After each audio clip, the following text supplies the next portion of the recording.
YouTube channel राज point जी में आपका स्वागत है। आज का जो टॉपिक है वो है हिंदी व्याकरण। उसमें हम कुछ विशेष जो है व्याकरण का जानेंगे और वह जो एग्ज़ाम के व्यू से काफ़ी इम्पोर्टेंट और काफ़ी ज़रूरी है।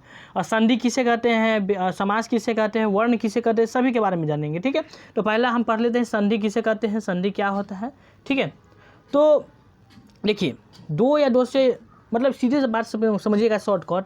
संधि में जो है ना वर्णों का मेल होता है। जैसे एग्जाम्पल हम ले लें तो अ है, अजोर अ क्या होगा, आ हो जाएगा। ओके, यदि हम ले लें यहाँ पर एग्जाम्पल आ ले लेते हैं, जोर आ, ये दोनों वर्ड मिलकर क्या बनेगा, आ बनेगा। यानी कि वर्णों के मेल को ही हम क्या कहते हैं, संधि कहते हैं। सिंपल बात। तो इसमें डिफिनीशन अगर हम समझेंगे गहराई से कि वर्ण मतलब संधि कहेंगे किसी के, तो दो या दो से अधिक वर्णों के मेल से जो विकार उत्पन्न होता है उसे क्या कहते हैं, हम संधि कहते हैं। एग्जाम्पल के थोड़ा से समझेंगे, जैसे कि विद्या जोर आले विद्यालय, विद्या जोर अर्थी विद्यार्थी। इसमें देखिए आज जोर आ मिलकर आ हुआ है, हुआ कि नहीं हुआ। विद्या जोर आले विद्या डा विद्यालय हो गया। यहाँ देखिए विद्या जोर अर्थी है तो विद्यार्थी हो गया। यानी कि इसमें देखिए विद्या आ है, इसमें क्या है अ है, अ और आ मिलकर क्या बनेगा, आ बनेगा, विद्या हो जाएगा, विद्यार्थी हो जाएगा, विद्या जोर अर्थी विद्यार्थी। ये हो गया हमारा संधि। संधि के प्रकार जानेंगे। संधि मुख्यतः जो है सामान्यतः 3 प्रकार के होते हैं। ठीक है, संधि जो है हिंदी में 3 प्रकार के होते हैं, स्वर संधि, व्यंजन संधि और विसर्ग संधि। देखिए पहला पॉइंट है स्वर संधि किसे कहते हैं, तो दो स्वर के मेल से जो विकार उत्पन्न होता है उसे हम स्वर संधि कहते हैं। यानी कि दो स्वर वर्ण ही होना चाहिए। स्वर वर्ण किसे कहते हैं, वह वर्ण जिसका उच्चारण स्वतंत्र रूप से लिया जाए, जिसमें किसी वर्ण की सहायता ना हो। आई जितना होता है वो सब क्या है, स्वर वर्ण है। स्वर वर्ण कितने होते हैं, तो याद रखिएगा 11 होते हैं स्वर वर्ण। ठीक है, तो यहाँ पर देखिए स्वर वर्ण जो है किसे कहते हैं उसका डिफिनीशन हम कर चुके हैं। इसका एग्जाम्पल ले लेते हैं, देव जोर आले। देखिए देव में व के लास्ट में उच्चारण कीजिएगा तो आ आएगा, देव अ, देव आ, देवा। अ जोर आ मिलकर क्या बनेगा, आ बनेगा। तो इस जगह पर क्या लिख देंगे, देवालय। क्या, देव जोर आले क्या हो जाएगा, देवालय। यहाँ पर विद्या जोर आले क्या हो जाएगा, विद्यालय। विद्या आ हो गया, आ मिलकर आए बनाते क्या हो जाएगा, विद्यालय। ये कौन सा संधि हुआ, स्वर संधि हुआ। अगला चलेंगे व्यंजन संधि। व्यंजन संधि क्या होता है, जहाँ वर्ण के साथ मतलब वर्ण की सहायता, स्वर वर्ण की सहायता ली जाए। जिस संधि में वर्ण स्वर वर्ण की सहायता ली जाती है उसे हम व्यंजन वर्ण कहते हैं। ठीक है, ओके, नीचे चलते हैं थोड़ा सा। इसमें वही लिखा हुआ है, अब जो हम बोले उसको ध्यानपूर्वक सुनिएगा। ओके, तो थोड़ा सा 2 सेकंड। किसी वर्ण का पहला जो वर्ग होता है, किसी भी वर्ग के तीसरे चौथे अथवा स्वर वर्ग के मिलकर वर्ग तीसरा वर्ण बनता है। जैसे कि यहाँ पर दे दिया है डिक, जो डिक अ आया, यहाँ पर क्या है ग, यानी ये अ जो है डिक, अ में क्या कौन सा वर्ण है, अ क्या है स्वर वर्ण है और ग क्या है व्यंजन वर्ण है। तो दोनों के मेल से जो है जो भी उच्चारण जो भी संधि बनेगा उसे हम व्यंजन संधि कहते हैं। ओके, जैसे दिग जोर अंबर दिगंबर हो जाएगा। तीसरा क्या है, विसर्ग संधि। स्वर और व्यंजन वर्ण के मेल से जो विकार उत्पन्न होता है, यानी कि दोनों के मेल से जो विकार उत्पन्न होता है उसे हम क्या कहते हैं, विसर्ग संधि कहते हैं। जैसे कि यहाँ पर है यशः जोर अभिलाषी, है ना, यशोभिलाषी हो जाएगा। मनः जोर हर, मनोहर हो जाएगा। जगत जोर नाथ, जगत जोर नाथ, जगन्नाथ हो जाएगा। ये संधि इतना ही आपको पढ़ना था एग्जाम्पल के लिए। तो आपको क्या, आपके पास जो हिंदी व्याकरण है उसमें से पढ़िए, लेकिन जो थ्योरी जो मेथड है यही है। इसके सहायता से आप आसानी से जो है संधि को पहचान सकते हैं। इसके बाद हम पढ़ेंगे समास किसे कहते हैं। तो इसमें जो है शब्दों का मेल होता है। समास के शब्दात्मक अर्थ, यानी कि शब्दात्मक अर्थ संक्षेप को ही क्या कहते हैं, समास कहते हैं। दो या दो से अधिक, यहाँ पर हम दिखा देते हैं, दो या दो से अधिक, है ना, पद मिलकर एक मतलब पद मिलकर जो शब्द का निर्माण करता है उसे क्या कहते हैं, हम समास कहते हैं।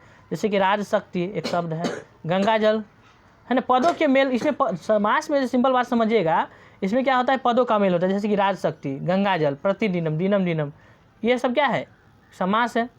ऐसे तो समास जो है 7 प्रकार के होता है, परंतु मुख्यतः हिंदी में 6 हमको पढ़ना है।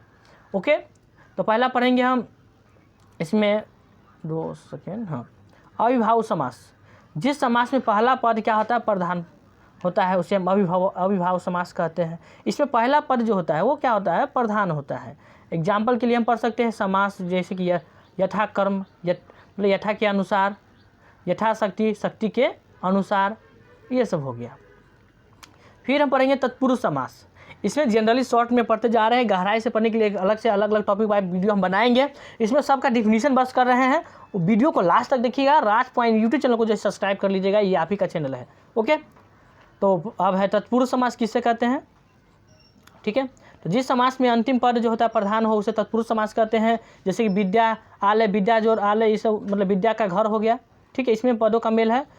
काम चोर, काम चोर, ठीक है। काम चोर को क्या है, कामों में जो चोर होता है उसे काम चोर कहते हैं। ये तत्पुरुष समास होता है। इसके बाद क्रमधारय समास। जिस समास में जो है एक, यहाँ पर देखिए, जिस समास में एक पद उपमेय या विशेष हो, यानी एक पद जो है उपमेय हो या विशेषण वो विशेषता बताता हो, दूसरा पद जो है विशेष को दर्शाता हो, उसे क्या कहते हैं, क्रमधारय समास कहते हैं। जैसे कि नील कमल, आप देखिए नीला रंग का नाम हो गया, कमल किसका, मतलब यहाँ पर सीधे बात समझिएगा, नीला है कमल जिसका, वो हो गया कर्मधारय समास। नील गाय, नीला गाय। महात्मा, महान आत्मा वाला को महात्मा कहते हैं हम। ये सब हो गया कर्म को दर्शाने वाला क्रमधारय समास। द्विगु समास किसे कहते हैं, बहुत ईजी है और इसको आसानी से समझने के लिए क्या कीजिए, ध्यानपूर्वक वीडियो क्लास तक देखिए।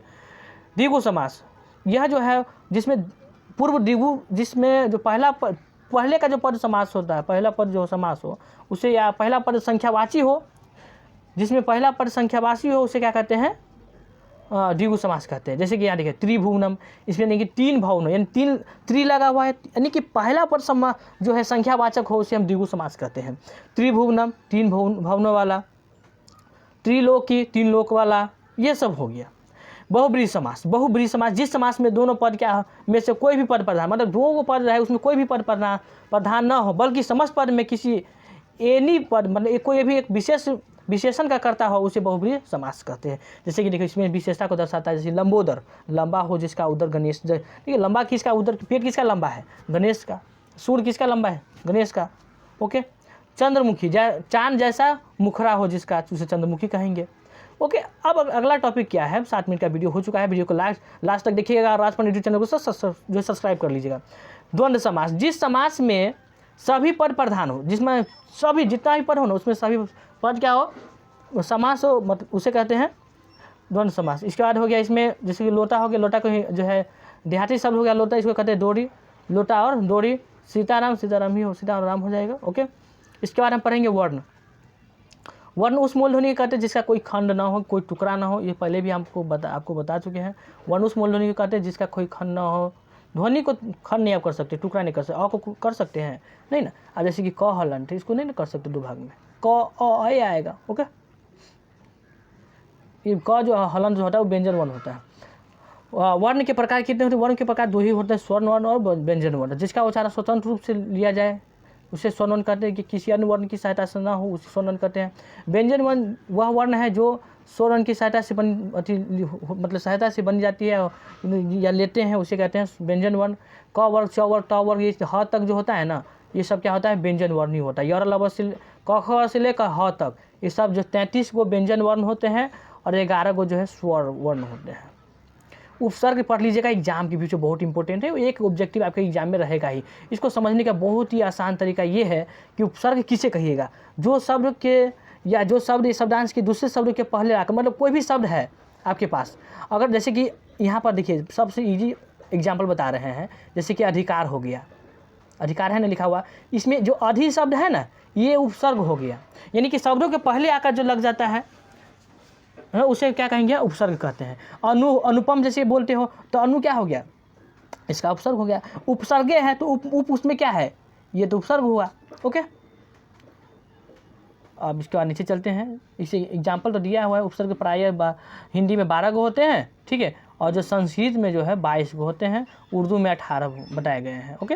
नीचे चलते हैं। प्रत्यय किसे कहते हैं, तो किसी भी शब्दों के या शब्द के जो है अंत में लगकर जो अर्थ को बदल देता है या परिवर्तन कर देता है उसे क्या कहते हैं, प्रत्यय कहते हैं। प्रत्यय को समझने का यही तरीका था, कोई भी शब्द है उसके अंत में लग जाए तो हो जाएगा प्रत्यय, और किसी शब्द के अगर पहले लग जाए तो हो जाएगा उपसर्ग।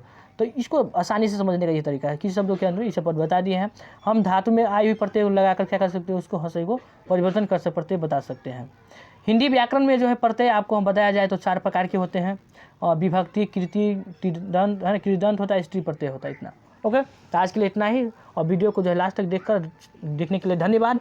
और मेरे अपने यूट्यूब चैनल राजपाल जी को सब्सक्राइब कर लीजिएगा ताकि वीडियो को नोटिफिकेशन